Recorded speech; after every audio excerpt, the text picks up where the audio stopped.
तो hello hello सांग मैंने welcome back to my new mini blog. तो सांग मैंने आज मिनी ब्लॉग टी स्टार्ट होता मोर शिव मंदिर मंदिर आसिक मुझे पलैली कॉलेज आने मत हापी बर्थडे विश कर दूसरी आ देखुना समस्त बस फर्म फिलअप कले मुझे फर्म फिलअप करदे आ सांग मैंने सूरज भाई कौन कहते कहते मत सेल्फ डिफेन्स सर्टिफिकेट मिली आ सांग मैंने देखो ना ये छुआटा को चॉकलेट के बस खाऊ माने समस्त छड़े छाड़ी खाई सारे छुआ आतापर मो बेस्ट फ्रेंड जी मत सरप्राइज दे देला देखुन तो मोर कि लाज आ सांग मैंने आपण मैंने गेस करंतु तो कौन बाहर सांग मैंने ये कौन लोटस रोटे क्रीम बाहर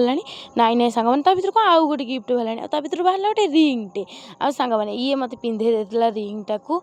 आपर आम खुशी मैडम आ टिकी मैडम मत दे देला मत कह नमस्कार हो मुझे नमस्कार हेली सी भी मत नमस्कार हो गली तापर आम गिफ्ट अनबॉक्सिंग है आ भर बाहर गोटे कुर्ती आउ गोटे चूड़ी आउ गोटे इयरिंग आ देखो कुर्तीटा के मस्त है इयरिंग तो तुम पिंधेली राति बार्थडे तापर एम देखुना चॉकलेट देदेली कि खुशी तापर आम 7 बटरफ्लाइज केक कटिंग व्यवस्था करते तो केक काटी देती ये छुआ कौन खावा होने आपण मैंने तो जानी आम खावा कौन होपर एम छुआ दीटा मो गोटे पड़ जाते सांग मैंने बिरीयानी खाइए बोली तो फाइनाल मुझे आकाश होटेल नहीं जाती बिरीयानी खायापी ये छुआ देखुना तार केमती कौन हो कौन कह सांग मैंने आ देखो यहाँ खाई सारा पर अवस्था प्लेट्रे किसी ना छुआटर ये छुआटा तो सब खाई देखुना सांग मैंने केते लुचेक नहीं आलु तापर आसला आम मैडम आमको गोटे गिफ्ट दे देते देखो गिफ्टा के सुंदर है सांग मैंने बर्थडे पार्ट 2 आप नेक्स्ट वीडियो देखिए कारण वीडियोटा लंबा हो जाए ना मुझे कहीपरि तो बाय बाय सांग मैंने।